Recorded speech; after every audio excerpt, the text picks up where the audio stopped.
introduce you to Nikki Cruise. She's been coming from a wheelchair to walking, not just walking across this huge amount of joy. Born and grew up in South Africa, passionate about Jesus ever since I was very high, and I had no control over any of my limbs. No motor function skill, had bad... I wasn't always this way, but our circumstances do not think scientifically they've learned. It's almost, sometimes you call it an aura or something, but your energy field. Facing head on the emotions beneath the surface as we bridge from an old world of confusion and lack to a beautiful new world of freedom, abundance, and love with straightforward truth and inspired hope is what you'll find on the Charla Anderson Show. Collector and connector of fascinating people, and everyone is fascinating. Here's your host, Charla Anderson.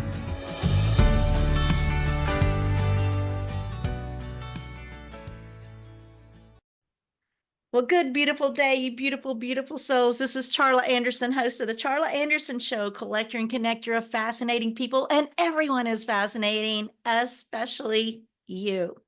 Super thrilled to introduce you to Nikki Cruise. She's been coming from a wheelchair to walking, not just walking across international TEDx stages. You're going to want to hear all of her story because she learned how to do that with joy, and we've got a lot of connections with joy in our world. But first, as always, I'm going to do our little 22-second mini vacation, a little breathing exercise that gets us centered and grounded. So here we are, going to breathe in calm for 7 seconds. We're going to hold for 4 seconds and breathe out gratitude for 11 seconds. So join me if you will. Get some be still and know coming in. Here we go. Bringing in your calm. Hold. Relax, release. Thank you, thank you, thank you, thank you, thank you. And thank you. I do believe all of us could benefit from doing that a little bit more often, don't you? So I have Nikki Cruise here. So we've met through Bree Talks, and many of my guests are coming through this wonderful speaker, faith-based speaker organization that Terry Lee Harrison has created, and it's a speaker training, amazing people coming together, and with the Bree Talks, BRI Talks, and bold, real, and impactful.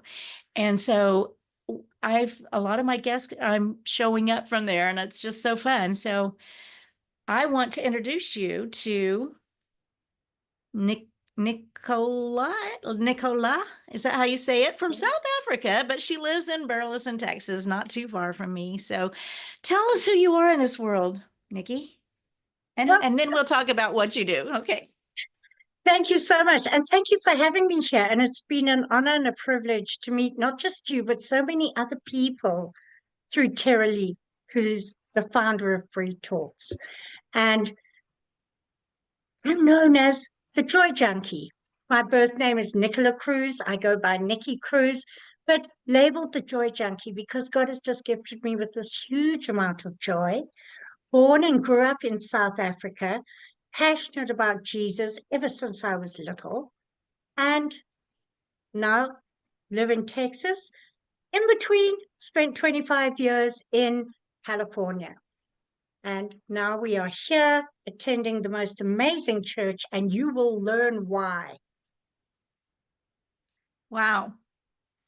So I didn't know about the California part. So yeah, I have an Airbnb, and my tenants that are transitioning today are from South Africa, and it's just I have a lot of friends and acquaintances from South Africa. I think it's interesting and fun. So I don't the story how you got to Texas and all that, but what I tend to want to know is the overcoming part. So every one of us has a story. Sometimes that story is a little bit more, impactful or deeper than others, but everyone has them. And this is what we want to do. And how can we offer hope, joy, overcoming? And because I've seen the pictures, you were in a wheelchair and never told you would never walk again. Yeah. Well, the overcoming takes two phases. The first was I was in a wheelchair for 11 years. I had a 11 very years? yeah, I had a Wow. severe asthma attack, and everyone thought I was fine. The next day, my heart rate was running very high. The next day, I got up to use the restroom, still attached to heart monitors and things. And as I stood up, it was bells and whistles and alarms, and my limbs flung in every direction. My hands distorted, my feet went shaking, and it was almost like I was having an epileptic seizure. And my heart rate went very high, and I had no control over any of my limbs. No motor function skill, had bad dystonia. So that's when your muscles distort and then go stiff. And I thought, okay, what's going on? There was so much fear. My life at that moment changed, and that was the start of 11 years in that state. Can I So I ask wasn't, you a question? So yeah, you were living life, doing fine, whatever you were doing with your life, and then you had an asthma attack and ended up the next day yeah. where you couldn't, and all in one moment, really. So Yeah, wow, I mean, all of a sudden, totally unexpected, you were living a healthy yeah, life, and then next thing you know, you're in a wheelchair, and it lasted 11 years. yeah. So And I tell us kept about thinking that. I kept thinking it would go away as quickly as it came on. And I kept saying, okay, God, you're going to heal me. I know you're going to heal me. And because of the spasms and the shakings, that happened when I was awake or asleep. And I was not just in a wheelchair, I was strapped in. I couldn't How use old it. were you? I'm sorry, I didn't mean to interrupt. This was 13 years ago, 14 So, years ago, oh, 2010. So I was about, 2010. yeah, no, yes, 2010. And I just I just kept thinking, it's okay. It'll go away. Still had my faith. But you know what? I wasn't a happy camper every day of the week. I was frustrated. I was angry, but I still had that hope. And for 11 years, that carried on. I couldn't feed myself. I couldn't brush my hair. I could only bath in that much water in case I spasmed back and drowned. Because of the shaking, I broke my ribs going over the back of my wheelchair. And there were numerous events in those years that really did wipe me out in so many ways, but I just kept thinking, this is okay. God's going to heal me. Until the day that I walked into the doctor's office and my neurologist said, you will never walk again. It's been too long. And I was devastated. For the first time, I was angry with God. And my question was, how do you expect me to do or be anything stuck in this wheelchair? And I was so angry. Fortunately, that only lasted a couple of weeks, because I know for a lot of people that lasts longer. But I got fed up with being angry, and I had a choice to make. And I turned around and said to God, okay, God, I'm going to be the best version of myself, whether I'm walking or in a wheelchair. And it was like, all of a sudden, it was like a light bulb went off in my dark world, because I could now see things I could do. I could see my value. I could see how God could use me. And because I was now seeing that, I was grateful, because I found gratitude, found joy. And it was an abundant joy, and it bubbled over, and it was attractive to other people. And people saying, how can you be so happy in your circumstances? And at that point, I learned my circumstances do not define me. My belief in myself defines me, but only after I believe what God says about me. And when we believe what God says about us, we get a new vision. And it was almost like there was a wall, which were my circumstances that I got to look over. And I got to see my vision on the other side of that wall. And I suddenly realized God could use me in the wheelchair. I just had to stop listening to everyone else. And that moment came, that anger, that frustration came, because for the first time in 11 years, I took my eyes off God and I listened to what man said. I listened to what my doctor said. And I learned we get to be very careful what we listen to. So that was quite an experience. And I I was a sponge for everything God had to give me. And I was sitting watching a service on TV. I was in California, in Texas, and I went into the service saying, God, I'm coming to you expectantly, thinking he was going to work some more on my heart that he had been healing, my emotions he had been healing, my spirit that he had been healing. He'd been healing me from wounds of past trauma in the 3 months after I said, I will be the best version of me. And I watched the service, and it was on Palm Sunday. It was a Palm Sunday evening service, not even a healing service. And I could feel God move. And after the service, I was so grateful. I did my praise, I put my comments in the chat, and I went to the bathroom to run my bath.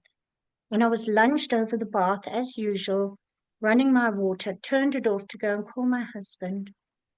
And I reached behind me for my wheelchair. And my first reaction was, I didn't put the brakes on, self-condemnation, self-criticism. And I eventually stood up and looked over my shoulder and turned around. There was no wheelchair. I had walked to the bathroom without even realizing it. And I've been walking ever since. And that was 3.5 years ago. So we moved to Texas to attend the church through which I was healed. That's Okay. Wow. Wow. So miracles. I am a clearing for miracles. I had been given that a long time ago, and I've witnessed them. I believe in them. I believe you speak what you want, not what you don't want.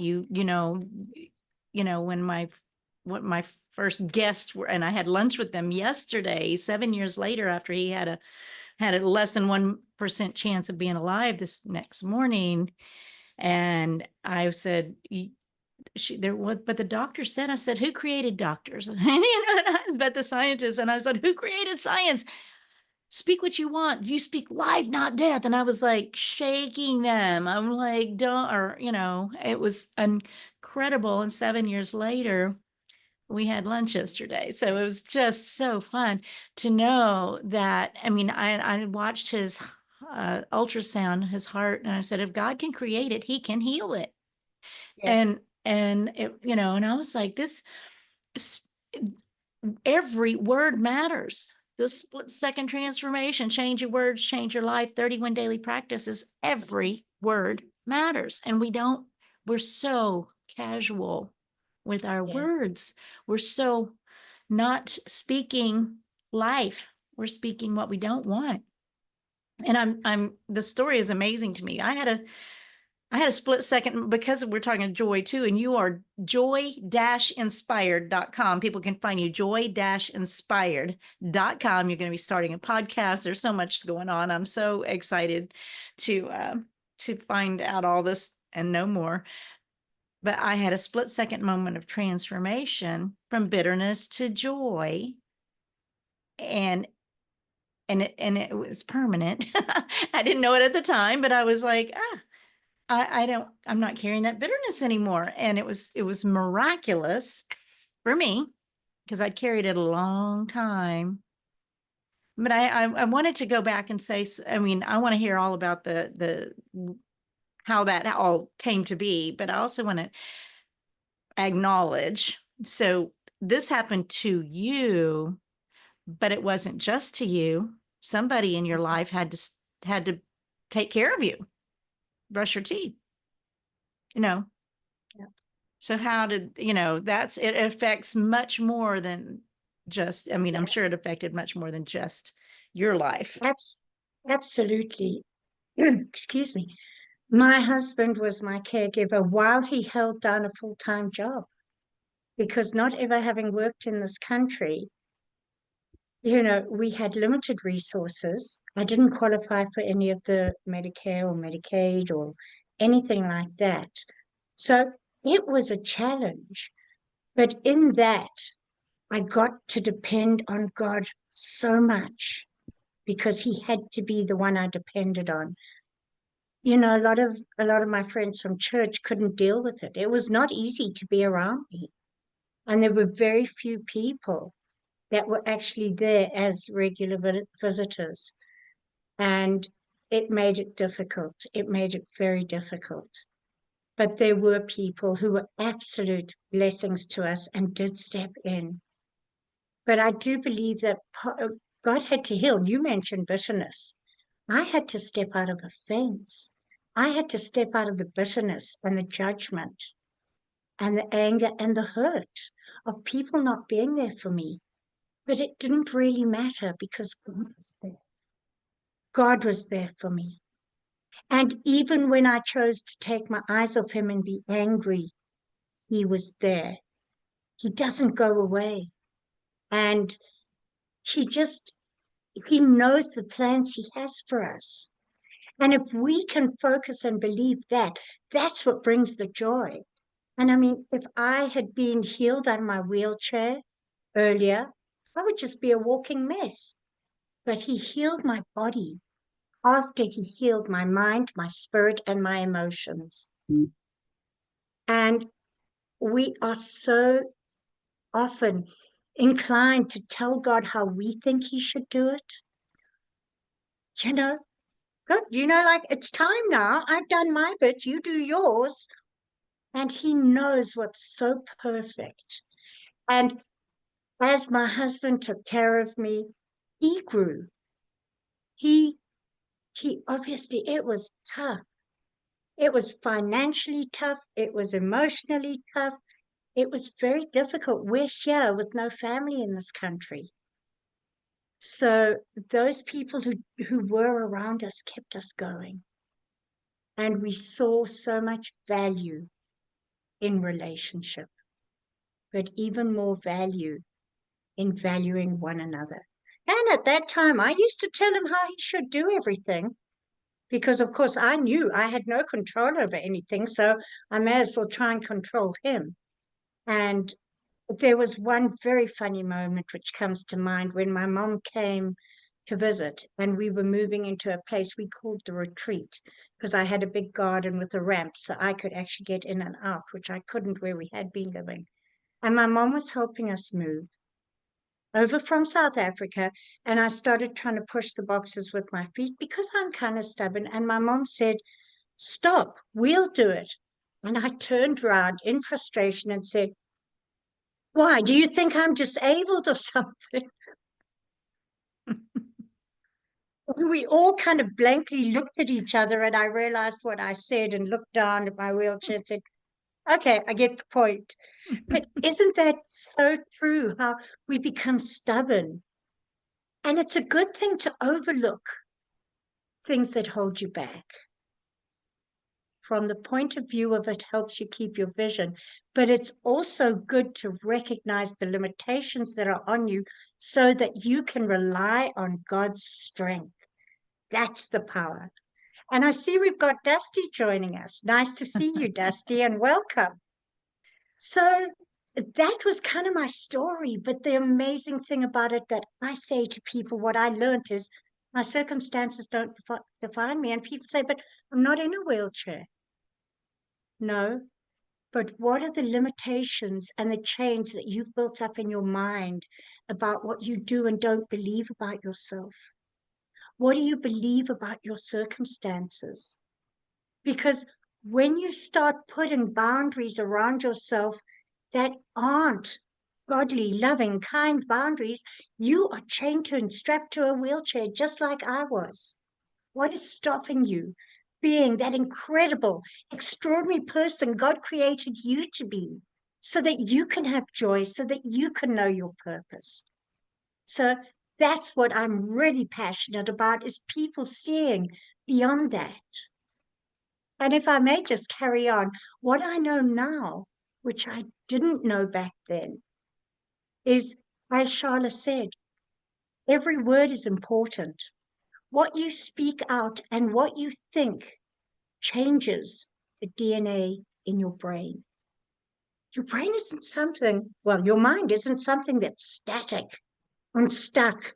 And I believe from that moment I chose to choose joy, that moment it started changing my mind. When the DNA in your brain changes, it creates physical healing throughout your body. It's called neuroplasticity. I didn't know it then. I know it now. And it doesn't mean my healing wasn't a miracle, because God created us with that ability to heal by his name and his power. So every word counts, every thought counts. Make them positive, make them joyful, because it's not only you are affecting, everyone around you. I have an acronym for SMILE. A sound mindset invites laughter everywhere. So are you smiling from the heart at people around you? You have an acronym for joy as well. Oh, yes, I do. Joy. You know, I sat there in my wheelchair and people said, come on, lighten up. How can I lighten up? I'm in a wheelchair. This is not my fault. Joy means just own yours. Take responsibility for your joy. Don't blame everybody else, because you have a choice in every circumstance. And God says to us, have joy in every circumstance. Doesn't mean you have to laugh about it all. They say that Christ had joy when he was going to the cross. It's in Hebrews 12. Do you think he was happy about it? No, but the joy came from knowing the outcome and the results. And when we focus on God's promises to us, and we focus through the arms and legs of the giant to the promised land, we have joy. It's your choice. Take ownership, take responsibility.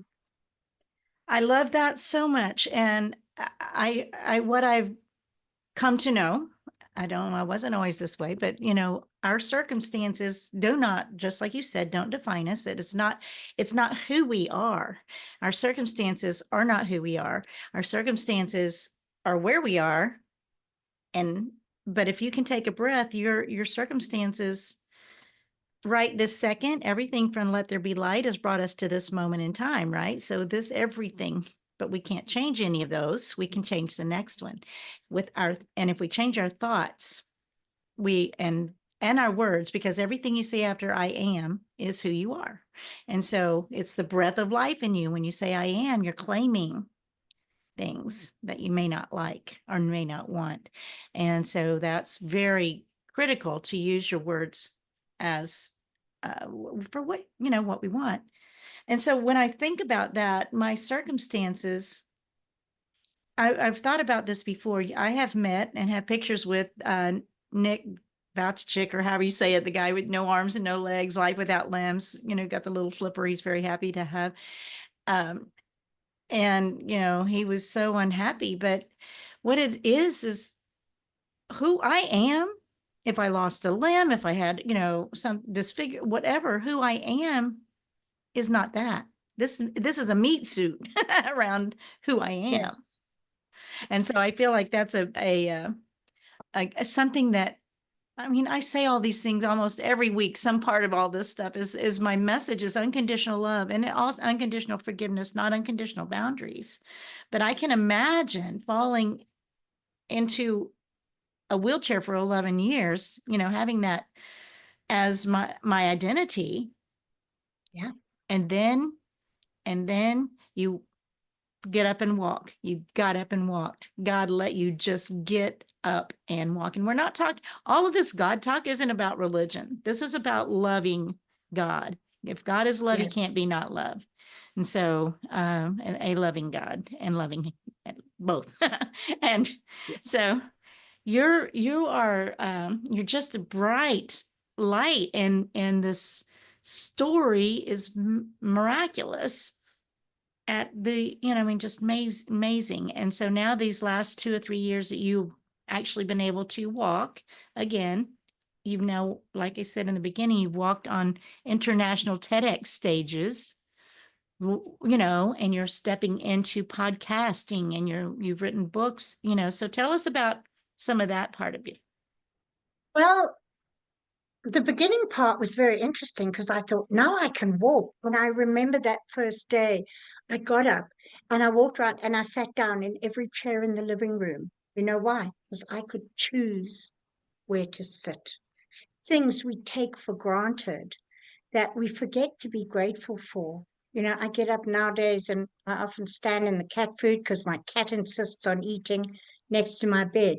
And those first thoughts that go through your mind when your toes squish through the cat food. And then I think, I am so grateful that I can stand in the cat food. And it's become a big part of my life. But in the beginning, I went off and I thought, okay, now I'm going to do all these things. And I said, I'm not going to be a coach. God, that's not my lane. I will not be a coach. And God said, okay. But the first thing I had to do before I learned about coaching was I had to learn to rewrite. I had to relearn to write. I had to learn to use the computer. Because of my shaking, I hadn't been able to hold a cell phone. So everything was new and sometimes very frustrating. And people think, oh, you can walk. That's incredible. You must have this perfect life now. Doors are opened. No, the frustrations are there, the same battles everybody else has. So, yes, I get to have so much more joy than a lot of people tap into, because we all have it. I get to express it more because it comes more naturally. And it's a gift God's given me. And I realized it attracted people. I realized people were becoming empowered with my story and saying, well, how do you live the way you live? So I did become a coach. And after becoming a coach, suddenly God said to me, if you want to do great things, you've got to come to me and expect great things. God cannot do more than you will put in your mind and expect. And I remember standing in front of the computer, flinging my arms sideways, going, hey, God, whatever you want. And 3 months later, the book was published that I'm part of. It's a journal. It's 31 authors overcoming adversity, not published by me, but my story's in there as the first story, and it's called The Gifts of Pain. And the same day that was published was the day that I spoke on public stage, not church involved, for the first time ever, where somebody had fallen out and I was asked to come in with 2 weeks' notice on a very TEDx-like format. And I spoke on owning your value and shine. That was my thing. And I was very nervous. I did it. And that night, my speaking coach, who I then met, she wasn't yet my speaking coach, said, would you be interested in doing a TEDx talk in Zimbabwe? Now, Wow. these two things had been very interesting because being in a wheelchair for so long, I hadn't been out in public much. I didn't have clothes. I had lost a lot of weight. So in 3 years, I went from totally confused, not able to use a computer, to flying to Zimbabwe to share my message on a TEDx stage. And I always say walking across the stage because that is the huge impact. And it's not about me. It's not about my healing. It's about the inspiration and message that other people receive. And my purpose is to impact other people and give them hope. Let them know you are unique. You are extraordinary. What is your purpose? So I have a program called Jump, joyfully unleashing a more powerful purpose. And we start off looking at identity. Who are you in Christ? And you can't really step into a purpose and find the joy of it until you know who you are. And you aren't anybody else. God created each one of us with this fine paintbrush, putting individual characteristics on. And you don't get to compare your inside to other people's outside. What you see on the outside of other people is right for them or wrong for them. It's not your concern, but it's also not you. You have a purpose, and your circumstances don't get to stop the world receiving from your purpose. Beautiful, beautiful, beautiful. My tiny little book, it talks about finding your purpose. So many people are, what's my purpose? And you're finding a more powerful purpose, but our purpose really could be and is how we treat the person right in front of us, right? Absolutely. How we show up, how we live our lives with integrity and with joy and with confidence, or all of the things that we get to show. And I'm telling you, I think scientifically they've learned it's almost, sometimes you call it an aura or something, but your energy field is 8 to 10 feet out, and you can walk in somewhere and feel, I don't think I want to be here, right? You can feel an energy. And now that they've proven all this stuff scientifically, it's great because we've known stuff, but we know in our knower, but we didn't know educationally. And so our scientific is very, very cool too. I love the neuroscience, and you were talking about neuroplasticity, probably Greg Braden and Joe Dispenza and Bruce Lipton and those guys that are doing all this incredible, not just research, but testing, they attaching people to find out, and people are being healed overnight. I mean, miraculously in some of those places once you've got to shift your mind. You've got to shift your mindset. It is a mindset. It is. And I have 3 pillars: a kingdom mindset, because that is so powerful for me. I'm a Jesus freak, so you're always going to hear Jesus coming out of my mouth, and it's okay if that's not your faith. Same as if I quote from the Bible and you don't read the Bible, that's also fine, but there's some pretty good advice in there, So receive what you get to receive from every other person, because, and this is what I love about Charla's show, is everybody is incredible, extraordinary, and unique. And you can glean something from everybody, whether it's what you see, you hear, you imagine when you see them, but glean from people around you, because we're not created to be alone.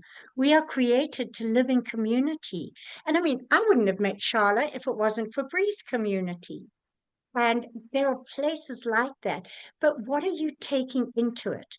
And you're so right. Your purpose is who God has called you to be. Your purpose isn't being a CEO. Your purpose is the impact or the effect you have on somebody else, and how you carry an awareness of your purpose. It, like Stephen Sinek says, your why. It'll help you see through the hard times. It'll help you maintain your joy, because there is so much joy in being who you are and who you were designed to be. The joy, so the purpose, this morning I read, your purpose is not what you do, it's why you do it. So, and so that's another way of saying what you just said, but why we do what we do is what our driver is. So I'm getting these messages. I mean, I'm attracting like crazy the most incredible people. I have a whole sheet of declarations, and if anybody listens to this and he sends me an email, I'll send it to you. I think there's 52. They're very brief, but it's like I'm always on time. I'm always fully prepared. I attract successful people willing to invest in me. like a magnet. And that's one of the mantras or some sayings that I have amazingly. And this show and these guests are no different. This is ending up season 2 pretty soon. I don't have, I'm booked 3 months out, so I don't Fantastic. I don't have any spots for people right now to even book. So I love that. And I don't like it because I want people, I love everybody. I want everybody to be my guest. So, so you But tell that, us, go ahead. I was going to say, and that is your purpose. Your purpose is to help people become seen. And you do it so naturally because it's your purpose. So, I have not heard it like congratulations. that. Thank you so much. So my purpose is to help people become seen. Is that what you said? Yes, I and received that. I'm recognize going to receive that. Thank you. you do. You open up a platform for people to share who they are. You're very natural at it. You're very, very disarming. You don't have to come in here and be nervous.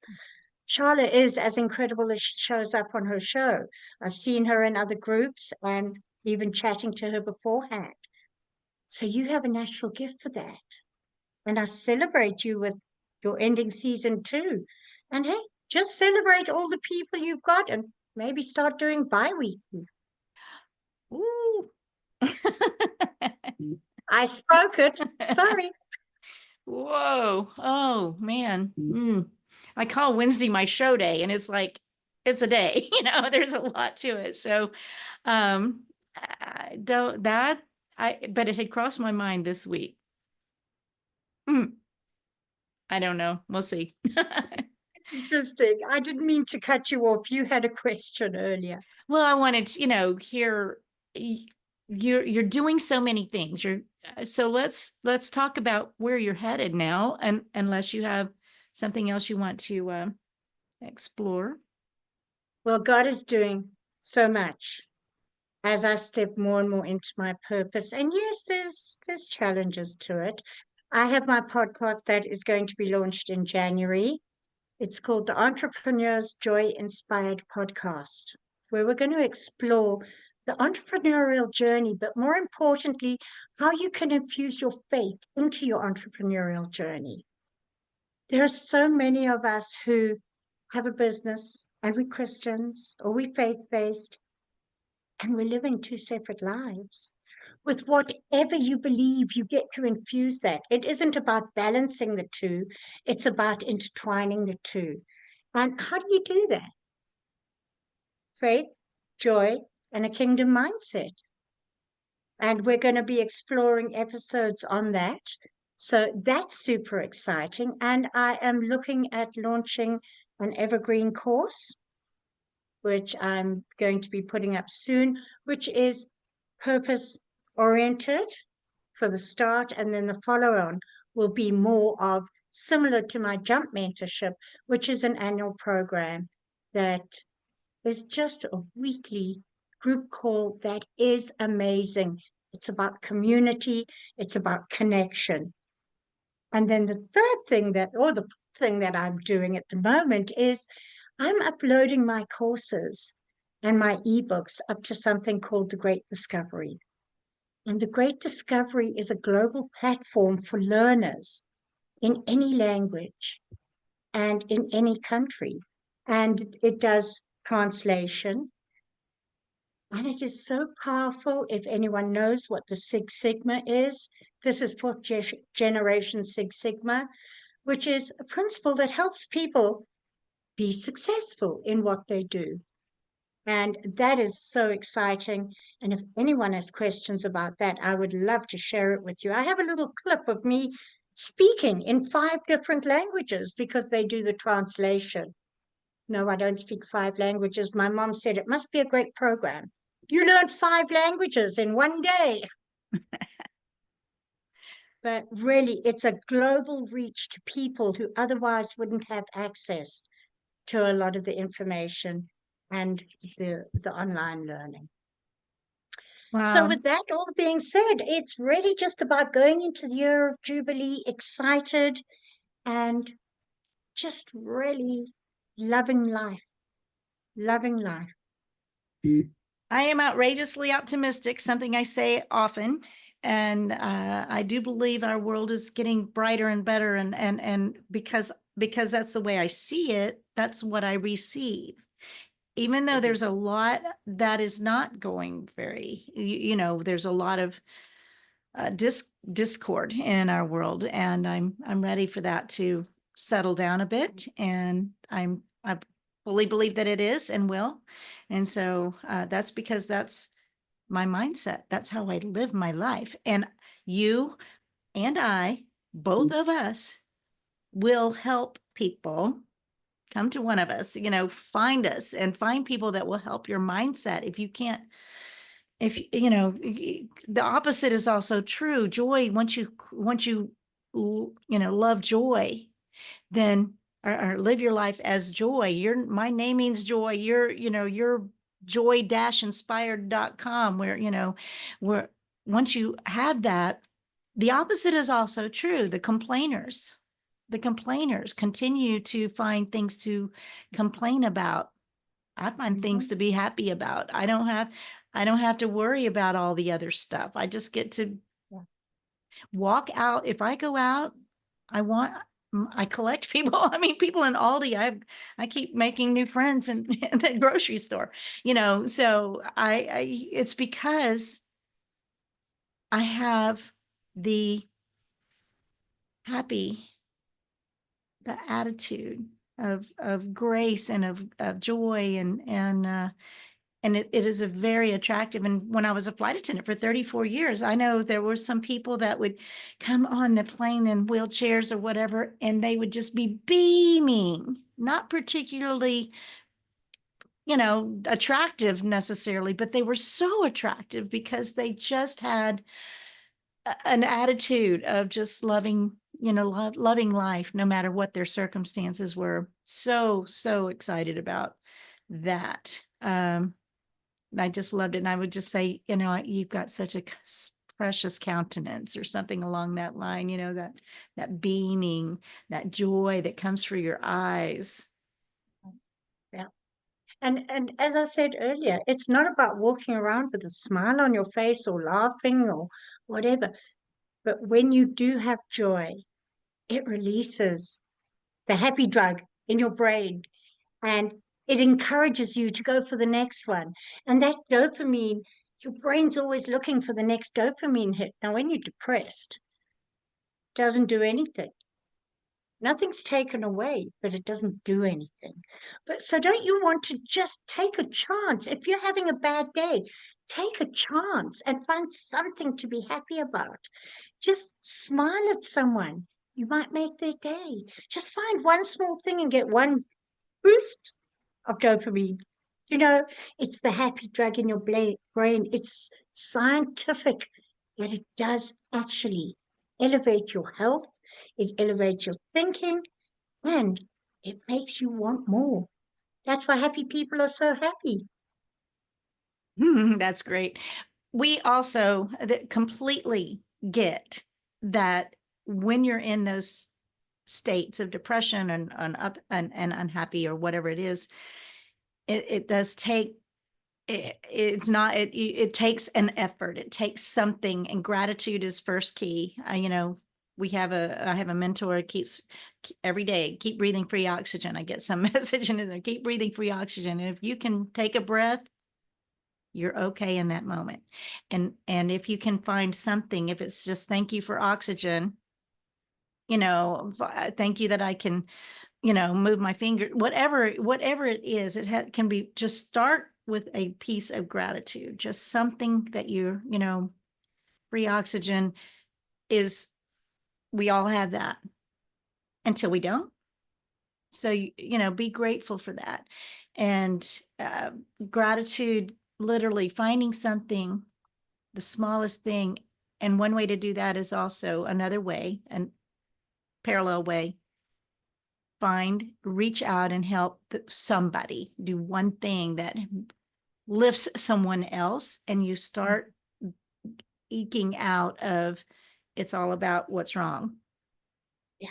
And sometimes we can start going, it's not about what's wrong. I mean, we think we're focused on what's wrong. We're focused on what we don't like. We're focused on everything that is bad in our world, and open one eye and go, but I can walk, you know, and we Yeah. can change. If you don't like where you are, you can change the next step, make a different decision, speak a different word, and change the next step you Yeah. take. And I promise you, the law of attraction is real. Yes. You speak what you want, and it will begin coming your way until you negate it and confuse that Mhm. positive movement of the law of attraction, which, it's been trivialized somehow. But I do believe very much that Yeah. we get what we speak. And it comes back to that, just lifting your head up to look over that wall like I had to. From that very, and don't think that just because I speak about joy, I'm diminishing any hurt, any trauma, any depression. I'm not. But I'm trying to give you one little tool to help you hold on, because the hurt that you're feeling, the depression that you're in, the way you feel is real, but it's not forever. It's not forever. So start off with one step. What you're feeling can improve. I know, because it did for me. What you're limited and bound into can be broken, whether it's your mindset, whether it's physical, whether it's emotional, whatever it is. Have hope, because in that hope, you will find joy, you will find gratitude, and you will begin to equip yourself to look over the wall. But it is about mindset. There's a very well-known quote that says, when you change the way you look at things, the things you look at change. And when you can begin to see yourself not as the victim, but as the overcomer, you may not be there yet, but see yourself as the overcomer. See yourself as you're going to be. Because God says, cast your vision forward. He does tell us to believe in the things that are unseen. That's faith. And doesn't always mean faith in God. What about having faith in yourself? Because maybe somebody hasn't told you that you are precious, you are extraordinary. And if you're in a depression or you're in circumstances that are really weighing you down, you aren't those circumstances. Those might just be the things you're in at the moment. You underneath are incredible, and you do have a powerful purpose, and you can do it. You can get to that place that you are seeing yourself in that is better. That's what started me off. I decided I didn't want to be mad with God and hurt and wounded anymore, because you're not broken. You're not broken. You might be wounded, and wounds can be healed. Any wounds can be healed. There is always a forward. There is always a tomorrow. And I just really feel like somebody needs to hear that. And you can have joy in knowing that. You might not burst out laughing. You might, but you might not. And just have a vision and write it down. Write down where you want to be tomorrow. I'm not worried about what you believe you can be tomorrow. Write down where you want to be tomorrow. That's step one. Step two is look at it and say, okay, maybe I can begin to believe it. And step three is to act it out. And that's whether you are in the worst of circumstances or the best of circumstances.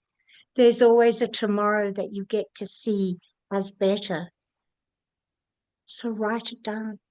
And bonus points if you actually share it with somebody, because then they can hold you accountable and walk with you.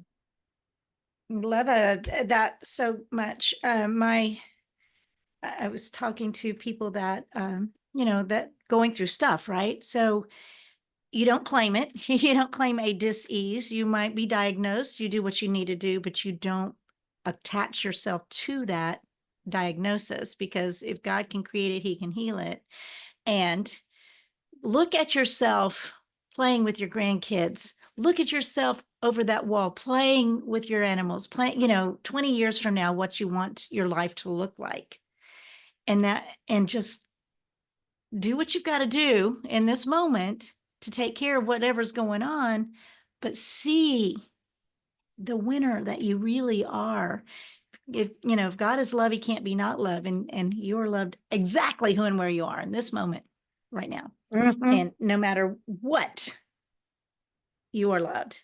And so I feel like, and I say this a lot too, a lot of people don't love themselves enough to love, to receive love, or to love others in the way that, the golden rule: treat others the way you want to be. Bullies are victim too. I say it a lot because they don't love themselves enough to receive God's love and others' love that try. And the harder people are to love, the more they need it. I say that a lot too, but that's because they don't love themselves enough to receive and to treat others that way.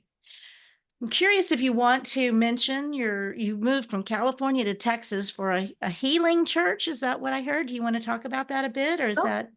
I would love to. I had connected with this church. In fact, there's a funny story behind that too. We had developed a ministry to Uganda, very small ministry, because while I was in my wheelchair, I connected with a pastor there, and their church and their family really took care of me on Zoom. My husband would plonk me down, turn it on, and it was open, and we would chat during the day. Didn't understand half of the language of the group calls, but that was okay. There was a place where I belonged. And we then started a food bank because the pastor, excuse me, sorry, the pastor was walking around in the middle of COVID with no job. His wife had no job. That shut the schools down. And,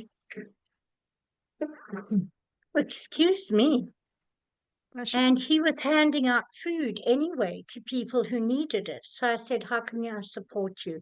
So we started funding food to be given out, and it's now developed a once a month food bank where they distribute food. But at the same time, there were a lot of women who had no future that they could see. So we opened a vocational school in Uganda.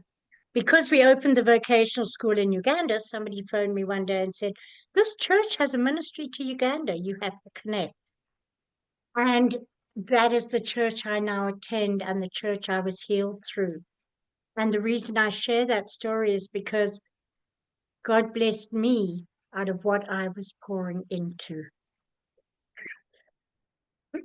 So, having now been healed through this service, we joined to actually attend and go to the church here, who has, amongst other things, a healing ministry. It's very much a hands-on church. It's called Open Door Experience, pastored by Pastor Troy Brewer, who is a dynamic pastor who really stands for being the hands and feet of Jesus. And they have food banks all over the world and rescue kids all over the world.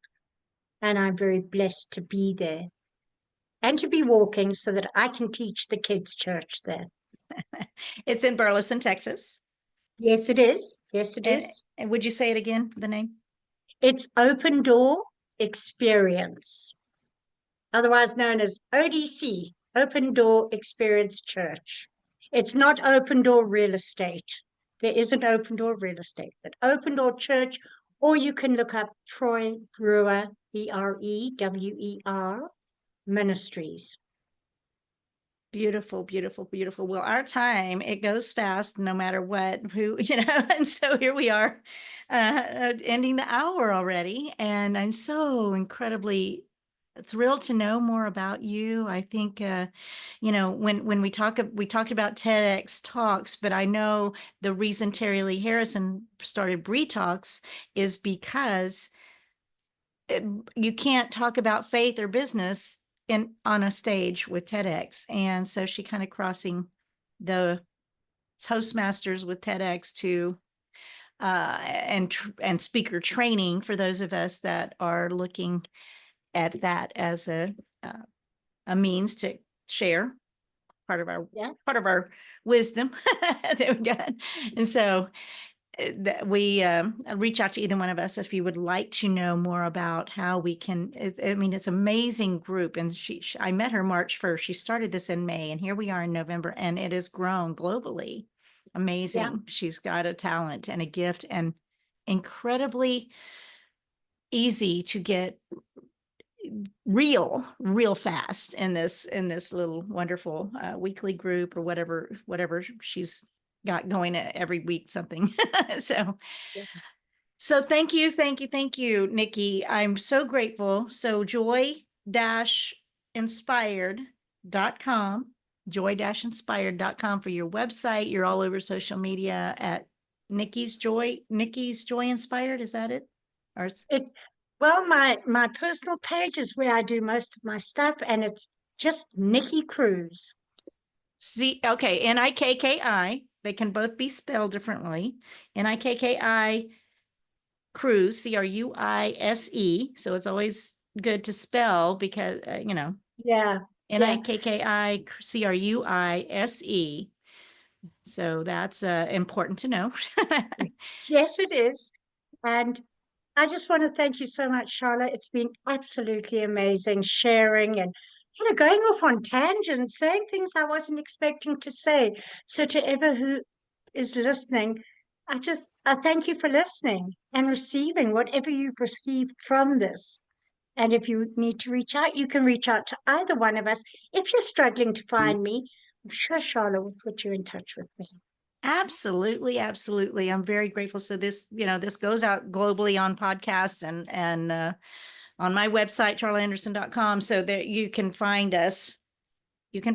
And we want to encourage you. And I don't know that you know that I say this at the end of every one of my shows. And when I found out my name means joy, my signature was choose joy. I had a dog named Joy. I had a split-second moment of transformation, bitterness of joy, a lot of things. And I was incredulous that my name meant it. And now I always end my show with always, and I'm just going to end it now too. So thank you so much. Always choose joy.